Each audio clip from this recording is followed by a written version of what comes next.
How many nod your head if you know that story? Okay, Samson and Delilah. Who's Samson? David? He was one of the judges of Israel, the strongest guy that we know of. He killed 1,000 Philistines with the jaw of a donkey. Okay? Just went out and killed 1,000 people. Okay, they got all kinds of weapons. He gets the jaw of a donkey and kills 1,000 of them. Amazing guy, amazing strength. The judge in Israel, and God is using him to beat down the Philistines and get control of their land. Well, Samson had a very bad weakness when it came to women. And so he meets this person named Delilah. And so Delilah says, Samson, tell us, what is it that gives you the strength? And he said, he gives her some answer. If you brush my hair 1,000 times, then I lose all my strength. Remember, he never cut his hair. And so he had real long hair. Never cut his hair once from birth. So he's got real long hair. So she puts him to sleep, brushes his hair 1,000 times, calls in the Philistine guards who are going to get him, and they wrap him up with grab a hold of him, and he wakes up from his nap, and what does he do? Blows him off. And then she keeps, and you think, what is wrong with this guy Samson? Because a couple weeks later, she does the same thing. Come on, Samson, tell me, what is it that gives you your strength? Well, if you weave my hair into a bunch of, so I look like a Rastafarian. Maybe he didn't say that, but something close to that. And so he's like, if you weave it up like this, then I'll lose all my strength. So this time they're smarter. She gets him asleep. She weaves all the hair together. They bring in these new green rope, so it's as strong as can be. Wrap him up in the rope. What does he do? Wakes up and just busts the ropes like they're nothing. It says it's just they were like twine, like nothing. Busts it, gets the Philistines and kills them. Now, this is a pestering woman, Delilah. And Samson is dumber than me. Okay, he's like, how can you not get the fact that she's trying to trap you? And yet she pesters, come on. And it says he's like over and over until he finally just goes, okay, I give up. If you cut my hair, then I'll be as weak as any other person. Guess what? Falls asleep again, takes a nap. Boom, she cuts his hair. He wakes up. Philistines come on him. And he goes, and he tries to break free. And he can't move because God had taken his strength away. That was the story. Now, so pestering, this widow is coming and going, look, Judge, you got to give me protection from my opponent. No. You got to come on, man. You could just see this pestering. So here's the challenge that comes to me when I'm thinking about this lesson. Tell me one thing where I've been pestering God for. That's not something that's, I really need to win the big screen TV in this contest. That's true. That's a true pestering. That's what I was pestering God about. How'd we do on that, David? Yeah, no, we didn't do too good. No, it was like, how could this be? I should be able to win this thing. I'm supposed to be. Everybody told me I was even going to win the thing. Nothing. Didn't win anything. Pestering God. But still, what is it that I'm pestering God about? Your Reach Up tour that's next week, talking about praying for your unsaved friends. Now, that's condemning you guys as, how much are you praying for your unsaved? Are you pestering God over unsaved friends? Pestering them. You got to, look, I know this person. You got to reach them. Man, I'm just telling you that I'm not preaching at you because it's me. Same thing. I try to, but boy, I'm not pestering God like this widow. Okay, so you got to have some belief. You got to have some, and the word that they use in here is you've got to have persistence behind it and a reason. In her case, as a widow, in that time frame, you're dealing with the lowest person on a totem pole. She obviously doesn't have family to help protect her.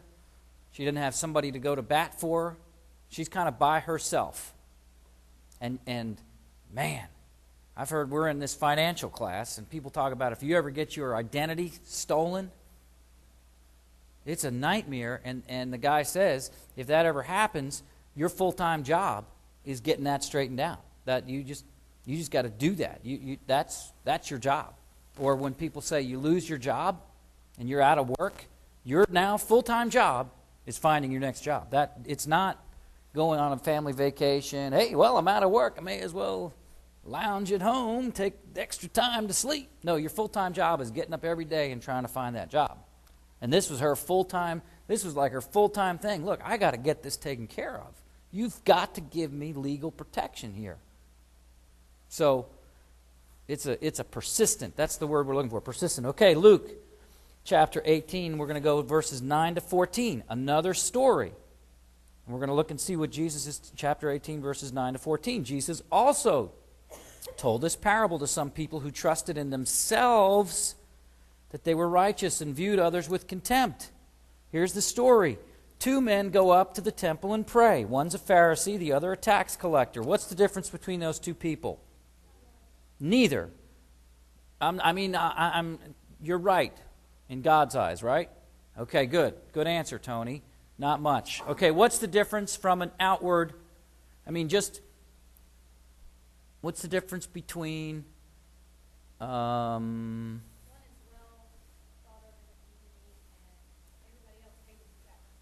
everybody hates the tax collector. What's the Pharisee? No idea what a Pharisee is? David, are you going to tell me in the car? I knew what a Pharisee was, Dad. I just didn't want to answer. Oh, Mom says I'm picking on David too much. What's a Pharisee, David? A religious leader, thank you. He's religious, well thought of, looked upon. I got it together. Okay? That's the difference between tax collector. That's the lowest. Again, what we're talking about in the workforce, this is the lowest because what he did was he scammed money from you. If you were a Jew and you paid your taxes and you had to pay them to this tax collector, the way the tax collector made money, and if he made lots of money, he made it because he took it from you.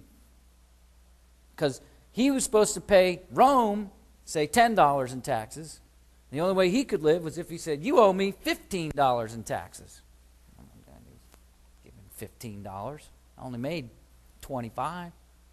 Yeah, well, I need to make my $5 of all these people.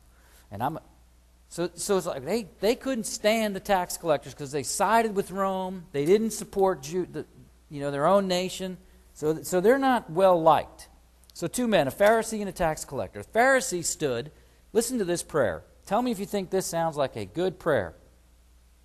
He said to himself, it's almost like you have to change your voice. God, I thank you that I am not like other people, swindlers, unjust, adulterers, or even like this tax collector. Can you imagine if Pastor Pack gets up to pray and he said, I want to welcome you to the service, and some guy comes stumbling in and sits down in the front row and he says, I just want to thank God that I am here in this church with my nice clothes and suit on, and I'm not like this bum over here who just stumbled into church. Aren't you glad I'm not like... Can you imagine? Whoa, hey, Pastor Pack, okay, buddy, way to go. Here's the guy praying. What's up with this prayer? And then, just in case God missed a few points, let me show you how much better I am than this lousy tax collector. I fast twice a week. Pretty impressive. He's basically going, you see what I'm talking about, God? Me and you, we on the same, I'm fasting twice a week.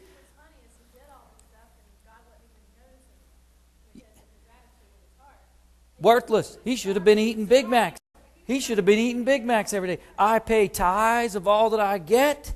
But look at his tax collector. Now, here's the tax collector. So how do you like that prayer? What do you think of that prayer? Pretty good. Did you say pretty? Oh, pretty bad. Yeah, it's lousy. And God totally is like, please, stop with that prayer. Now you've got the tax collector who is scamming the nation of Israel. He's not looked upon by